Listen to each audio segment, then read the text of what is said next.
Alors cette vidéo aujourd'hui pour répondre à une question que j'ai reçue par mail, une grosse question quand même, puisqu'il s'agit de multidimensionnalité. Et comme je voulais faire une vidéo là-dessus, je vais dire que c'est un peu l'occasion qui fait le larron. Donc j'ai Julie qui m'a envoyé un message par mail que je vais vous lire.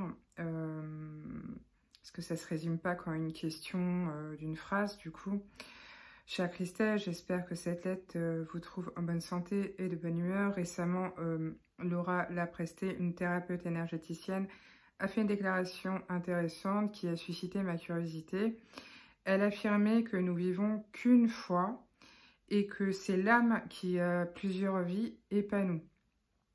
Étant donné que je sais que vous avez un intérêt pour les sujets spirituels, je me suis dit que vous pouvez peut-être avoir une opinion éclairée sur cette question.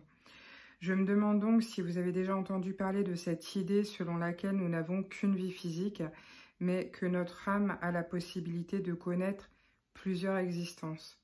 Je suis sûre que vous avez des connaissances sur le sujet et je suis curieuse de savoir si elles reposent sur des faits ou sur des croyances personnelles. Si vous avez des informations ou des ressources à ce sujet, je serais ravie de les recevoir. J'aime beaucoup élargir mes horizons et découvrir de nouvelles perspectives. N'hésitez pas à me donner votre opinion personnelle si vous en avez une. Merci d'avance pour votre temps et vos réflexions. J'attends avec impatience votre réponse. Donc du coup, je vais répondre à travers cette vidéo que je t'enverrai pour étayer un petit peu ce que tu es en train d'évoquer dans ce message. Il y a quelques années, j'ai eu affaire à des choses que j'avais jamais eu à faire auparavant, c'est-à-dire que j'accédais à d'autres temps où je me voyais dans d'autres formes physiques, dans des circonstances aussi très différentes. Alors, il y avait des réalités qui étaient très similaires à celle-ci et d'autres pas du tout. Mais quoi qu'il en soit, dans chacune de ces réalités, j'avais jamais la même apparence. Mais je savais que c'était moi et j'avais...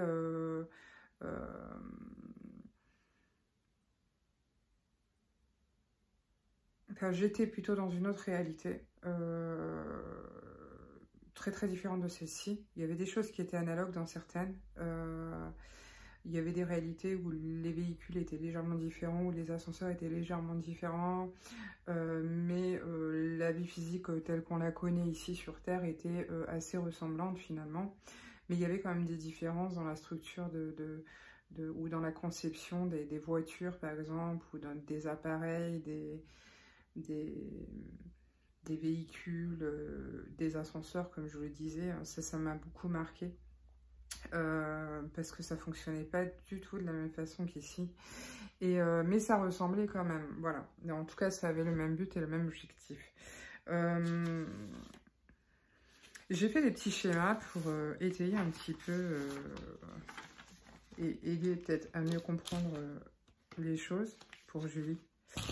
Je les ai mis... Alors, j'ai fait ça vite fait, hein, c'est pas du schéma professionnel.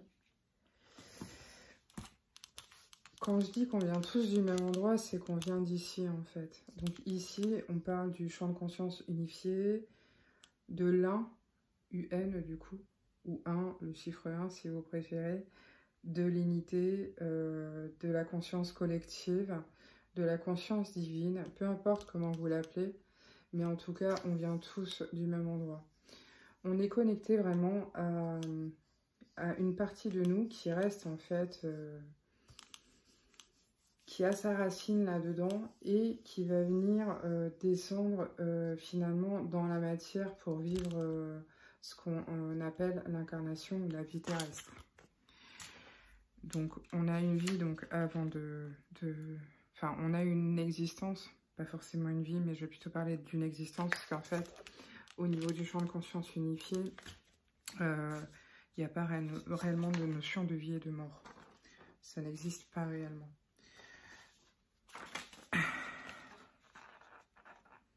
Donc on vient dans la matière pour faire les choses.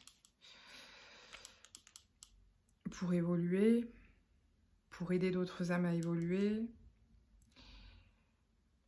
On vient pour acquérir un certain savoir, des certaines connaissances. On vient aussi pour vivre tout ce qui est de la sphère émotionnelle, sentimentale, parce qu'en tant qu'âme, quand on est dans le champ conscience unifié, on n'a pas réellement ces notions-là. On vient aussi pour vivre la dualité, parce que dans le champ unifié de conscience, il n'y a pas de dualité. Donc on vient vraiment pour différentes raisons qui ne sont pas du tout les mêmes pour tout le monde. Voilà. Il y a quand même des trames, hein, voilà, mais ce ne sont pas les mêmes raisons pour tout le monde. Donc on s'incarne, champ unifié, et on est finalement comme une prolongation de ce qui est en haut.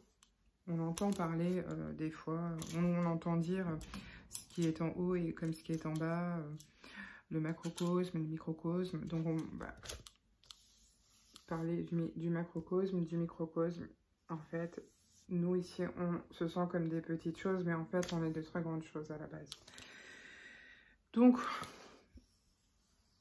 on décide de venir pour des raisons précises, comme je l'ai dit. Et là, on va passer au schéma le plus intéressant. C'est un schéma que je fais souvent en formation pour un peu étayer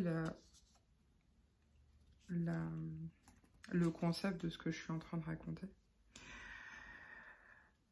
C'est que on parle de vie antérieure beaucoup, par exemple en hypnose régressive, en hypnose de guérison quantique, parce que je fais de l'hypnose de guérison quantique pour ceux qui le savent, et j'emmène les gens en fait en régression ou pas, hein, ça peut être aussi toute autre chose, mais si les choses à traiter se trouvent en régression, on va aller chercher les informations là où sont les traumas ou des choses à regarder.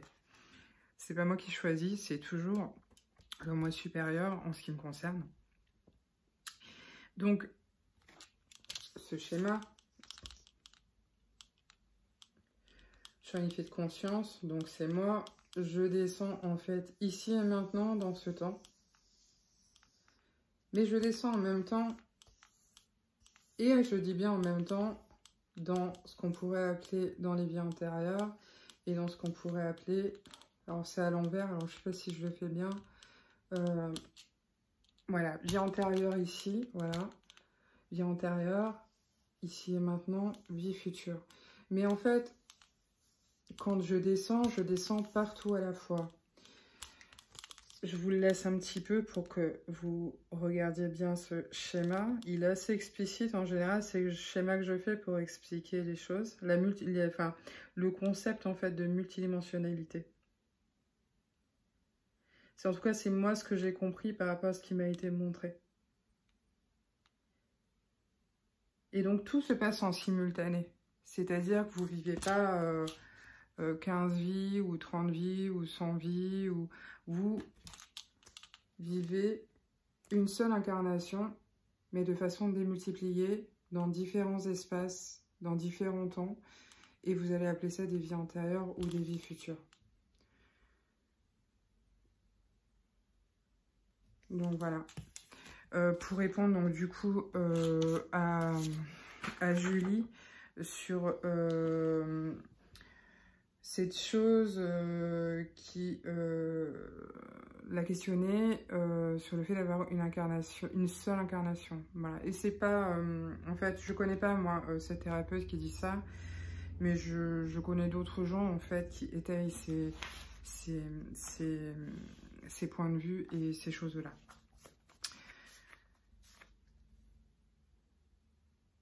Il n'y a pas de bon point de vue ou de mauvais point de vue. Il n'y a personne qui a raison, il n'y a personne qui a tort. Il y a des contextes où on peut percevoir des choses d'une certaine façon. Et c'est pas faux, hein, l'histoire de vie antérieure, puisqu'il y a vraiment une notion d'antériorité et de futurité mais c'est pas quelque chose qui s'étend sur 1000 ans, 2000 ans, 10 000 ans, puisque finalement, sur un niveau quantique, cette histoire d'espace et de temps n'a pas réellement d'effet. C'est plus un déroulé de choses, voilà. Alors, donc, on vient du champ unifié de conscience, on s'incarne. Et on a toujours cette connexion avec cette partie qui est restée dans le divin, dans le champ unifié de conscience, et qu'on appelle globalement le moi supérieur. Donc ce moi supérieur-là, il détient toute l'information de toutes les incarnations en cours. Et c'est pour ça qu'en fait, sur l'hypnose de guérison quantique que je fais, que je propose, moi je propose avec l'UHHT de Doris Cannon et le BQH de Candace, qui était le bras droit de Dolores Cannon pendant très très longtemps, qui a essayé d'ailleurs, enfin la fille de Dolores Cannon a essayé de reproduire ce schéma en fait que je vous ai montré, celui-ci, mais c'était un espèce de brouillon incompréhensible, c'était du gribouillis, donc je pense que voilà, quand on voit ça, c'est déjà un petit peu visuellement un peu plus parlant que moi ce que j'ai pu voir d'autres personnes. J'ai un schéma aussi que je vous mettrai là, je l'imprime, mais on ne voit pas bien. Donc en fait,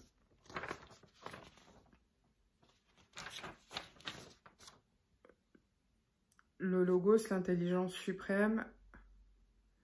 Et on part des corps, et en fait, plus nos corps sont larges, plus ils sont en contact finalement avec ce qu'on appelle le moi supérieur. Mais je vous le mettrai, ce dessin-là, il est intéressant. J'en ai un autre aussi de Illy aussi qui est assez parlant et assez intéressant. Donc ce qu'on appelle le moi supérieur se trouve finalement dans ce qu'on pourrait appeler le divin, ou ce qu'on pourrait appeler aussi le champ unifié de conscience, l'un, l'unité, la conscience collective, la conscience divine, ou toutes ces choses qui s'y rapportent, ou peu importe comment on les appelle, je vais vous dire. Sur une vision quantique, donc comme je l'ai déjà dit, le temps n'est pas ce que l'on croit, et tout se passe en simultané. C'est comme une rose qui va s'ouvrir avec plein de pétales et qui est capable finalement de se refermer. Je pense que ça arrivera. Voilà, je pense qu'on nous prépare d'ailleurs à ces choses-là. Gentiment, mais sûrement. Le moi supérieur détient toute l'information sur tout ce qui nous est arrivé dans toutes les vies, qu'elles soient antérieures ou futures, comme je l'ai déjà dit. Et il y a une chose aussi que j'aime bien dire quand je donne des formations, enfin c'est généralement quand je donne des formations, je discute de ces choses-là, ou peut-être quand j'ai des gens en séance un petit peu pour leur expliquer les choses. Quand on corrige quelque chose ici et maintenant, dans ce temps-là, on va automatiquement influer dans tous les autres temps. Quand on corrige quelque chose ici, ça va influer ici et ici. Quand on travaille quelque chose ici, ça va influer ici et ici. Donc, j'espère avoir répondu assez clairement à la question donc de Julie. J'espère que Julie, ces explications te satisferont et te permettront peut-être d'avoir une compréhension un peu plus aiguisée de ce que tu as entendu de la part de l'autre thérapeute. Et donc, je vous dis à bientôt pour une autre vidéo.